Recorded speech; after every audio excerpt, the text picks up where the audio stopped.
You're listening to a Countout Podcast.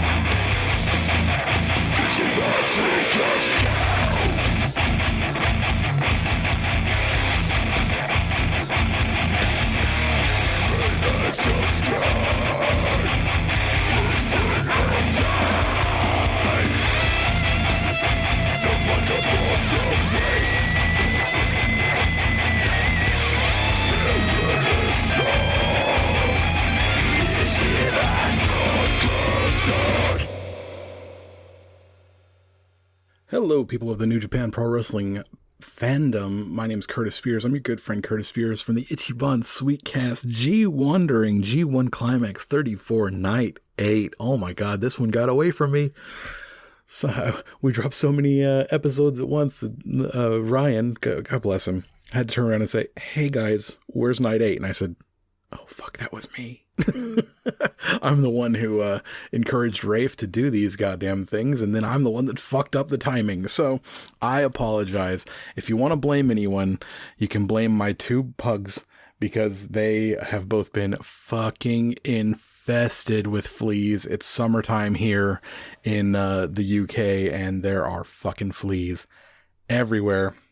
These two, we've been fighting it. We've been fighting it, man. It's been hellish. We've had to strip every bit of furniture and bedding and everything throughout the entire house, and all they want to do is go outside and play, and it's like, fuck.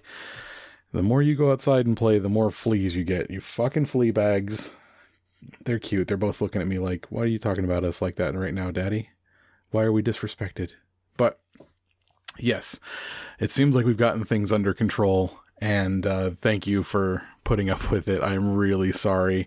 But I'm going to do my best to talk to you about Night 8 here. I'm going to do this a Rafe-style one-taker as far as I can. Okay, here we go. So the first match of the night for Night 8 was Yota Tsuji versus Bars. My boy, fucking Oleg Boltin Oleg, whatever you want to call him. His name's Oleg Boltin, but they call him Boltin Oleg for some reason. I don't know why. Well, I'm going to call him Bars. How about that? Bars. This was big meaty men slapping meat, the fucking match. Two of my favorite dudes to watch, and they went at it. It was pretty big. Boltin hit the kamikaze and only got a 2 out of it. Yota Tsuji missed the Marla crash. Has he nailed that once this entire fucking tournament? I don't necessarily think he has. It's a cool move when it pulls off, but I can't, for the life of me, can't think of one match where he's pulled it off so far. Great match. Big Gene Blast for 3, and Yota Tsuji pulls ahead. I get no points out of that. So Yota Tsuji was drafted by Josh, I believe. So Josh gets 2 points over me there. Don't like it. Next up, and this was a fucking wild match. I really liked this one. Hinare versus Yuya Uemura. So you've got a absolute fucking bare knuckle brawler, fucking punch you in the face, mano a mano kind of guy, versus a dude who's nothing but pitch perfect fucking basics. And it was really good. Yuya was doing really well. He was able to kind of force his way out of all of Hinare's big grapples and throws and things like that. Where Yuya really fell down was in the strike exchange. They started headbutting and punching and things like that, and that's where Yuya just didn't have what it took. And that's where Hinare finished him off and got a good 2 points out of it. Yuya, take that and learn, because damn, dude, you're way better at throwing fucking German suplexes than you are at throwing fucking headbutts, okay? Next up was, and this one, I got 2 points out of it, but I'm really fucking sad about it. Jeff Cobb beating El Phantasmo. This was tough. El Phantasmo is probably the story that I'm most interested in for this entire G1. I've been feeling it. I really wish that I had drafted him. I'm glad that Josh got him because Josh's partner is a huge El Phantasmo fan, so he would have felt really bad if he hadn't gotten him. It's cool, but I got my 2 points back from Josh, so it's cool. Jeff Cobb, you could see the fire building in El Phantasmo. He was on the verge, man. He was almost there.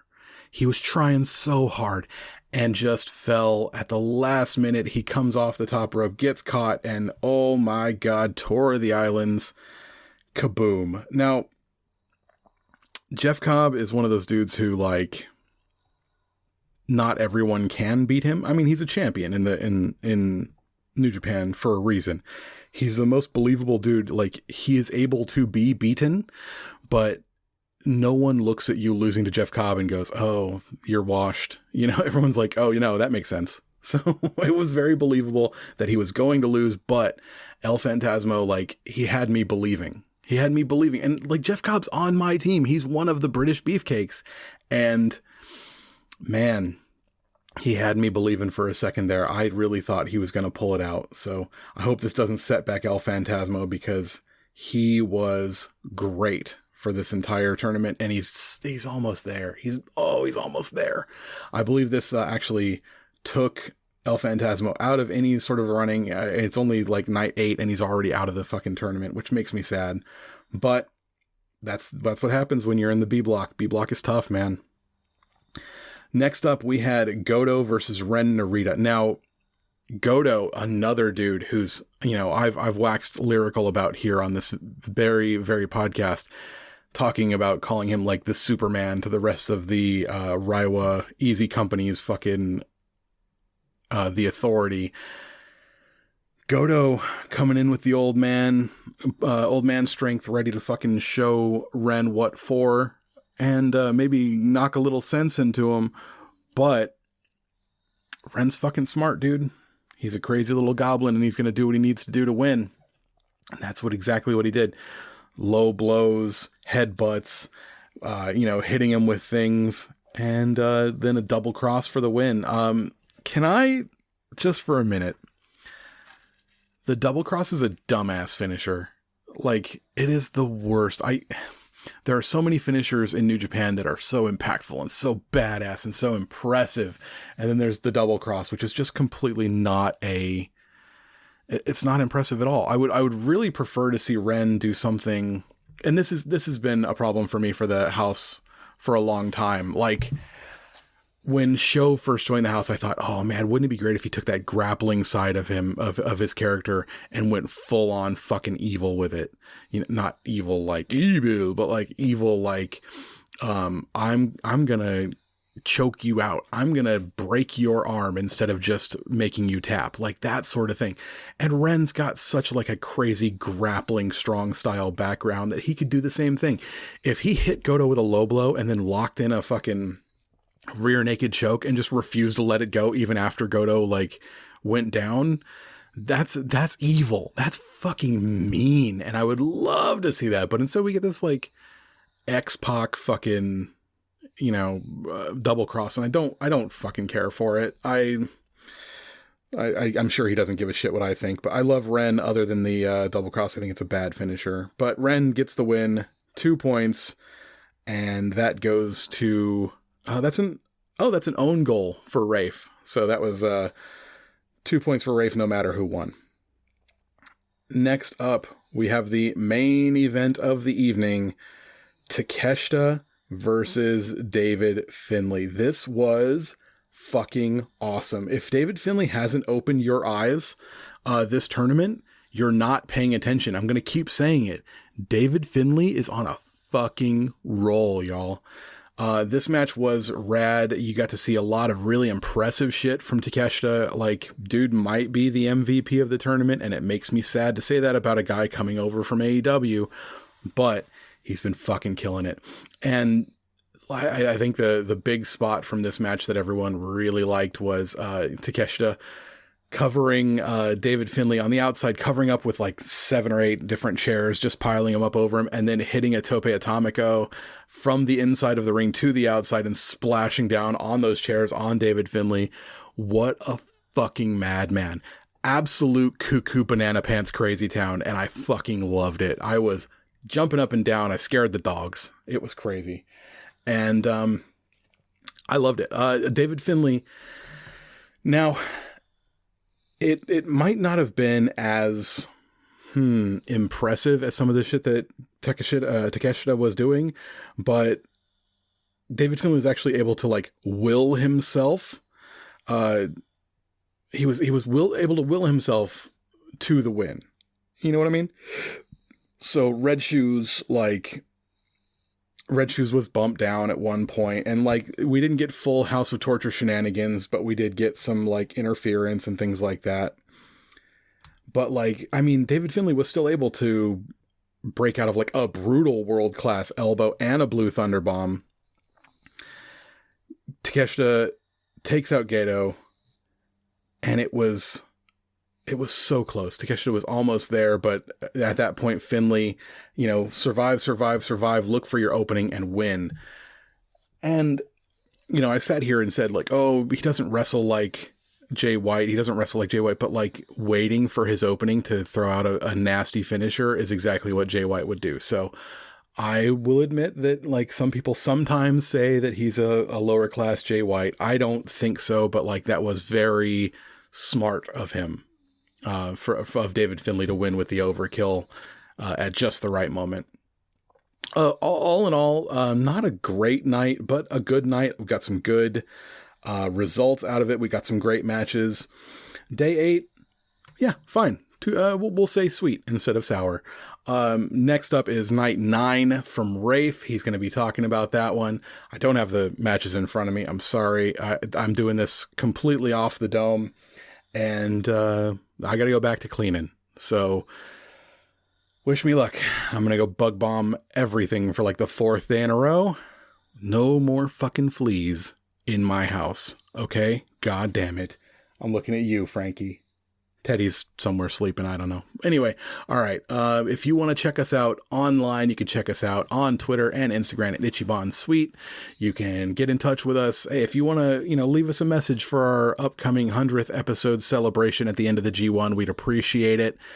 You can send us a little love. Send us a little shit talk if you want to. We don't care. Thank you very much. If you want to hear how our draft is going from the Stiff 1 Climax draft, you can go ahead and check out the We Work Stiff podcast. You can check out Rafe's other podcast, the Faces and Feels cast, where he gets to know independent wrestlers, and it's a nice interview series where you get to see a different side of people instead of just a character they play in the ring. You can check out us on the Countout Podcasting Network. That's patreon.com/countoutpod. You can go to youtube.com, and everyone knows what YouTube is. It doesn't have to be youtube.com, does it? Shut up. Finish the fucking episode. You can go to YouTube and check out Countout Pod on there. If you prefer to get your podcast that way, that's a great place to do it. And there's shows for everyone. You want deathmatch, you want Joshi, you want, different kinds of Puro, you want news, everything. It's all on there. And the last thing that I'm going to say to you guys is thanks for listening. Thanks for telling a friend. We love you. Hey, have you guys heard of the new show on the Countout Network, the Ichiban Sweetcast? It's the brand new New Japan Pro Wrestling podcast starring the International Wrestling Grand Prix. That's me, your good friend Curtis Spears. And me, your bad friend Rafe Hewson. And we're here to talk about everything New Japan Pro Wrestling, reacting to everything, getting worked up, getting very happy, sometimes crying. Kind of like something else we used to do, right? Oh, yeah. That was the old Okada Shorts podcast, right? Ah, that's right. And if you love that show, you're going to love this show because it's exactly the same show. Yeah, we just had to change the name. Yeah, we did. But you can check it everywhere on a social media handle that we haven't made yet. Yeah, we're really new to this. So what you can do is search on your favorite podcast catcher of choice. Look for the Ichiban Sweetcast. Sweetcast, Ichiban. Every year, the Wrestling Observer Hall of Fame receives a new crop of potential inductees. And on our new Count Out Patreon series titled The Ballot, it's our job to discuss whether or not these newbies should become Hall of Fame wrestlers. Hello, my name is Ryan 19. Every month, a guest and I will analyze the regional careers of newly balloted wrestlers for the Observer Hall of Fame. Are they day one votes? Do they belong at all? Find out on the ballot every month on patreon.com/countoutpod. Again, check out the ballot on patreon.com/countoutpod. We hope to see you there. This has been a Count Out Podcast.